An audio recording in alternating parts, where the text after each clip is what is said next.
बनारस एक ऐसा शहर जिसकी हर बात ही निराली है और यहाँ के लोगों, चाहे वो खाने में हो, सोने में हो, पहनने में हो, इनके हर अंदाज में ही एक अलग दिखता है।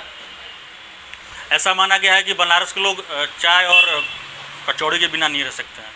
इनके दिन की शुरुआत ही चाय और कचौड़ी के साथ होती है।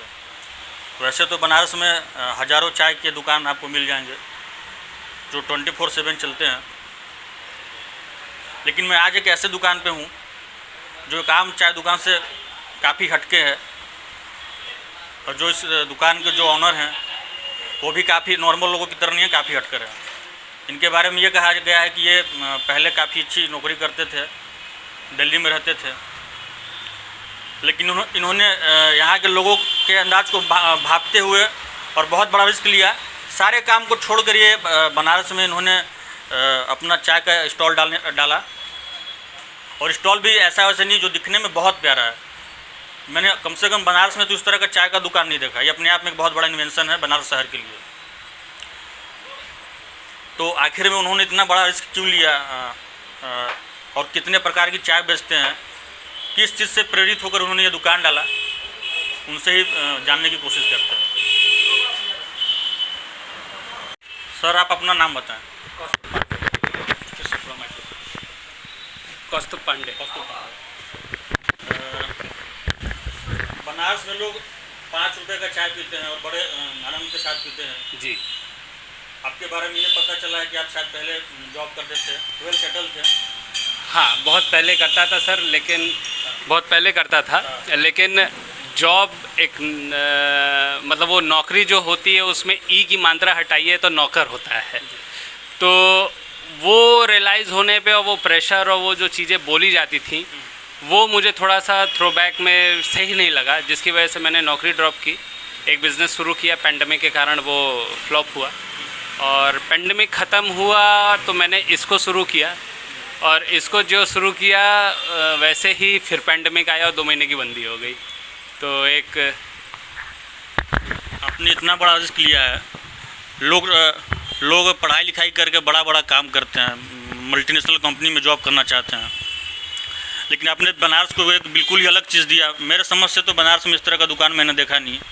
क्या बनारस के लोग आपके इस कार्य की सराहना कर रहे हैं, लोग आपको एक्सेप्ट कर रहे हैं? कैसा रिस्पॉन्स मिल रहा है, ये थोड़ा बताएं। सबसे बड़ी बात सर, ये बाबा की नगरी है जहाँ महादेव के चरण में आप देखेंगे मेरे दुकान के ठीक सामने एक शिव जी की मंदिर बनी हुई है। तो वही मुझे यहाँ पे लाके बैठा है। सबसे पहले तो मैं ये बोलूँगा ये उन्हीं का आशीर्वाद है कि मैं यहाँ आया हूँ और ये जितनी चीज़ें देख रहे हैं आप, ये उन्हीं के चरणों में पूरा हुआ है।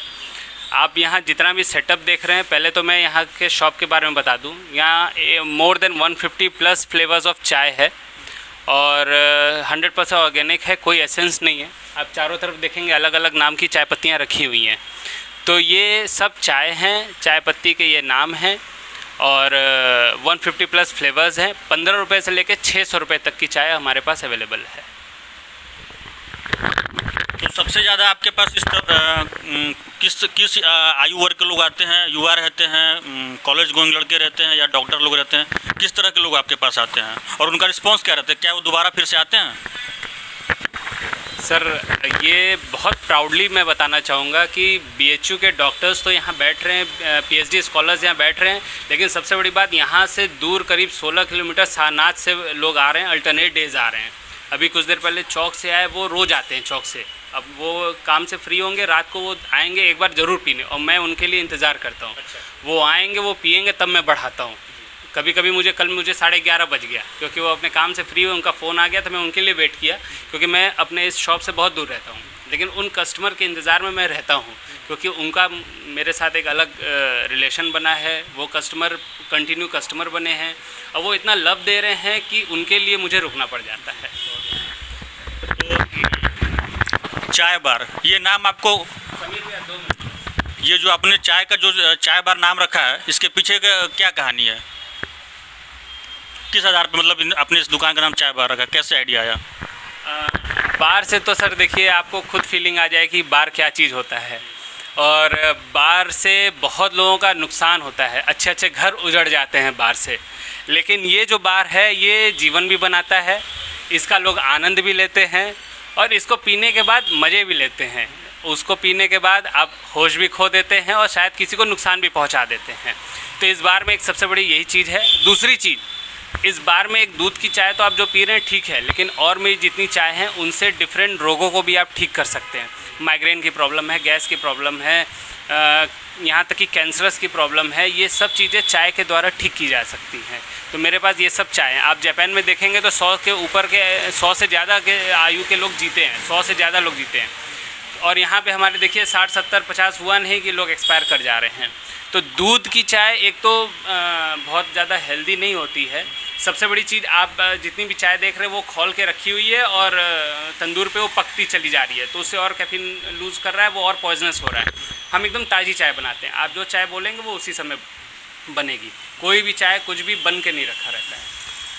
तो क्या भविष्य में आप इसका फ्रेंचाइजी वगैरह देना दे रहे हैं? 3-4 फ्रेंचाइजी बिल्कुल दे रहे हैं। 3-4 लोग हैं, इलाहाबाद से, रेणुकूट से, भदोही से, फैज़ाबाद से, 4-5 जगह से क्वेरी आ रही है। लेकिन हमने अभी स्टार्ट ही किया है, तो मेरा ये है कि पहले मैं खुद इस चीज़ को पूरी तरीके से परख लूँ, कस्टमर्स के व्यूज़ देख लूँ, उसके बाद मैं इसके लिए फॉरवर्ड करूँ। सर आपका नाम तो मैं पूछना भूल गया था। कौस्तुभ पांडे। कौस्तुभ पांडे, धन्यवाद सर। आपसे बात करने के लिए बहुत बहुत धन्यवाद। और हम आशा करते हैं कि बनारस के लोग जैसे नॉर्मल चाय पीते हैं आपकी दुकान को भी अप्रिशिएट करें और ज़्यादा से ज़्यादा लोग आएँ। और उम्मीद करता हूँ कि जल्द से जल्द आपका फ्रेंचाइजी पूरे एरिया में खुले। तो ये थे कौस्तुभ पांडे जी। ये तो कौस्तुभ पांडे जी जिन्होंने नया फ्लेवर बनारस के लोगों के लिए सामने लाने का काम किया है।